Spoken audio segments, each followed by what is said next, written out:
अस्सलाम वालेकुम। आज हम गायनी हिस्ट्री टेकिंग की बात करेंगे। तो गायनी हिस्ट्री टेकिंग में सबसे पहले आपकी हिस्ट्री के प्रीरिक्विजिट्स आपको आने चाहिए। ये बहुत इंपॉर्टेंट होते हैं, इनको मिस करने से आपके एग्जाम में मार्क्स करते हैं। सबसे पहले तो आप ग्रीट करेंगे, अस्सलाम वालेकुम, मेरा नाम डॉक्टर XYZ है। आप इंट्रोड्यूस करेंगे and then you will take the consent simultaneously, मतलब कि आप कंसेंट भी लेंगे साथ ही साथ में। और कंसेंट इस तरह से लेंगे कि मेरा ताल्लुक डॉक्टर की उस टीम से है जो आपका इलाज कर रही हैं, और मैं आपकी बीमारी की तशखीस के हवाले से आपसे चंद सवाल करना चाहूँगी और आपकी इजाज़त है, ये आप एग्जाम में पूछेंगे। लेकिन जो है वार्ड्स में क्या होता है, पेशेंट ऑलरेडी बहुत डिस्टर्ब और इरिटेबल होते हैं और वो आपको हिस्ट्री देने से मना कर देते हैं। तो आपको चाहिए कि आप उनसे कहेंगे, आप उम्मीद है कि आप मेरे साथ ताउन करेंगे इंस्टेड ऑफ आस्किंग कि क्या आपकी इजाज़त है या नहीं।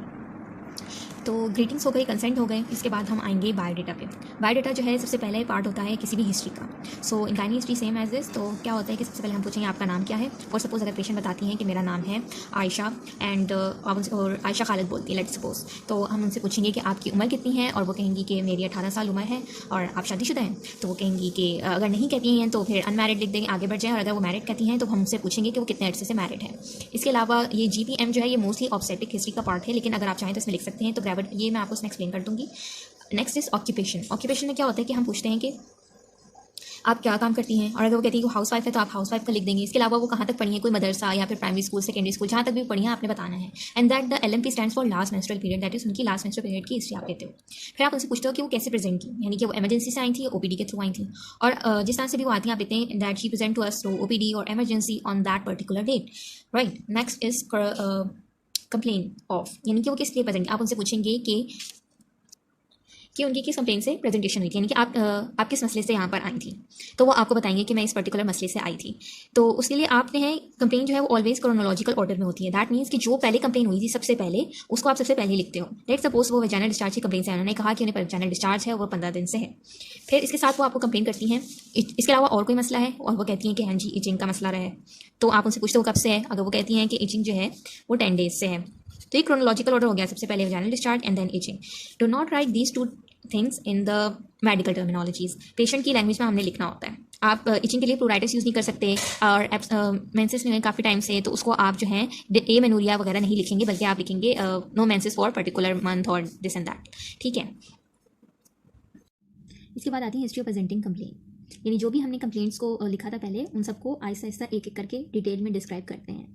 और हम HOPC जो होती है वो पेशेंट की लैंग्वेज में होती है। तो हम लोग क्या करते हैं कि हम लोग शुरू में लिखते हैं कि according to my patient she was in usual state of health and then she gradually या सडनली जो भी है उस तरह से डेवलप दिस एंड दैट। और फिर सबसे पहले कंप्लेन को हम डिस्क्राइब करते हैं। फॉर सपोज हमने यहाँ पे एग्जाम्पल ली थी वेजाइनल डिस्चार्ज की, तो हम उससे पूछेंगे कि कितनी अमाउंट थी, यानी कि 1 चम्मच थी, 2 चम्मच थी, किस तरह से थी। इसके अलावा डिस्चार्ज जो भी मवाद निकल रहा था उसके साथ खून तो नहीं था, या उसमें खून के ज़रात तो नहीं थे, ठीक है। उसके बाद आपने कलर पूछना है कि किस रंग का था, और उसकी कंसिस्टेंसी क्या थी, यानी कि गाढ़ा था, पानी की तरह पतला था, और लेस की तरह था। और ओडोर पूछना है आपने कि उसमें से बदबू तो नहीं आ रही थी। और इचिंग एसोसिएटेड सिम्टम में आता है कि साथ में उसे खारिश वगैरह तो नहीं है, ठीक है, कोई बुखार तो नहीं है, और दर्द तो नहीं होता कहीं पे, वगैरह वगैरह।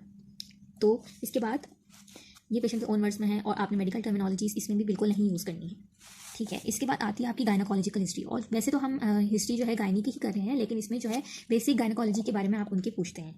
जैसे कि फॉर सपोज मीनाक्षी के बारे में पूछते हैं कि आपको माहवारी कब शुरू हुई थी, और आखिरी माहवारी कब हुई थी। अगर आपको लग रहा है कि फ़ीमेल की एज ज़्यादा है और वो मेनोपॉज हो सकती है, तो आप मेनोपॉज के बारे में पूछ सकते हैं कि उनको माहवारी कब बंद हुई, ठीक है। लेकिन फिलहाल हम यहाँ पे 18 ईयर ओल्ड की बात कर रहे थे। तो मीनार की आपको माहवारी कब शुरू हुई, आखिरी माहवारी कब आई, और एक माहवारी का दौरानिया कितना होता है, यानी कि एक माहवारी से दूसरी माहवारी के दरमियान कितने दिन का वक्फा होता है। इसके अलावा क्या वो रेगुलर होती है, यानी कि सही आती है। कई दफ़ा ऐसा तो नहीं होता कि 2-3 महीने नहीं आती है, 1 महीने नहीं आती, या फिर और खून कितने दिन तक बहता है। तो अगर पेशेंट कहती है कि एक माहवारी से दूसरी माहवारी के दरमियान 28 दिन का फ़र्क है, तो और जो है उनका खून 5 दिन बहता है, तो 5 और ये -28 आ जाएगा। नहीं तो आप इस तरह से भी लिख सकते हैं कि 28/5।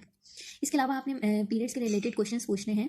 डिस्मेनोरिया, क्या आपको माहवारी के दौरान बहुत ज़्यादा तकलीफ तो नहीं होती, आपको दर्द तो नहीं होता, इसके अलावा बहुत ज़्यादा खून तो नहीं बहता, या बहुत कम से धब्बे पर निशान लगते हों, और वो कितने पैड्स यूज़ करती हैं। और पैड्स के हवाले से डिटेल में पूछना होता है कि वो फुल सोक्ड होते हैं, यानी लाइक बहुत वुमेंस जो हैं वो दिन में 3 पैड यूज़ कर लेती हैं, जबकि कुछ 2 यूज़ करती हैं। तो उनकी नॉर्मल रेंज से आपने उसको डिफ्रेंशिएट करना है कि आधे वो फुल सोक्ड होते हैं या नहीं, और कितने पैड्स यूज़ होते हैं, उससे पता चल सकता है कि वो हैवी मेंस्ट्रुअल ब्लीडिंग है या नहीं।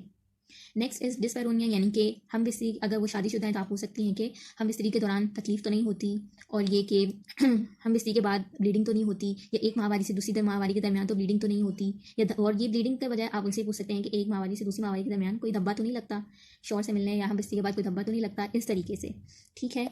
लेट सपोज अगर पेशेंट जो है वो मेनोपॉज वुमेन है, तो आप उनसे पूछेंगे कि आपको जो है माहवारी कब बंद हुई, कितने साल हो गए, कौन सी उम्र में हुई थी, और उसके बाद माहवारी बंद होने के बाद जो है कई साल बाद कहीं आपको कहीं खून के धब्बे तो नहीं लगे थे, या कोई खून तो नहीं बहा था आपका। ठीक है। और that is post menopausal bleeding के बारे में आप पूछ रहे होते हो। इसके अलावा जो है पोस्ट मेनोपॉजल वुमेन के जो सिम्टम्स होते हैं, जैसे कि hot flushes and vaginal dryness, इसके बारे में आप इसमें पूछ सकते हो कि आपको बहुत पसीने तो नहीं आती, गर्मी ज़्यादा तो नहीं लगती, ज़रूरत से ज़्यादा गुस्सा नहीं करती, इरिटेबिलिटी तो नहीं होती। इसके अलावा वजाइनल ड्राइनेस का इस तरह से भी पूछ सकते हैं कि हम बिस्ती के दौरान तकलीफ तो नहीं होती, क्योंकि dry vagina will not easily penetrate the penis. So इसके अलावा जो आपने क्वेश्चन पूछना है वो पेप्समेयर के बारे में है। पेप्समेयर का आप इस तरह पूछ सकती हैं कि बच्चेदानी के मुंह से कोई शीशे वाला टेस्ट या डंडी वाला टेस्ट तो नहीं हुआ, तो इसकी भी आपने हिस्ट्री लेनी है, इंपॉर्टेंट होती है।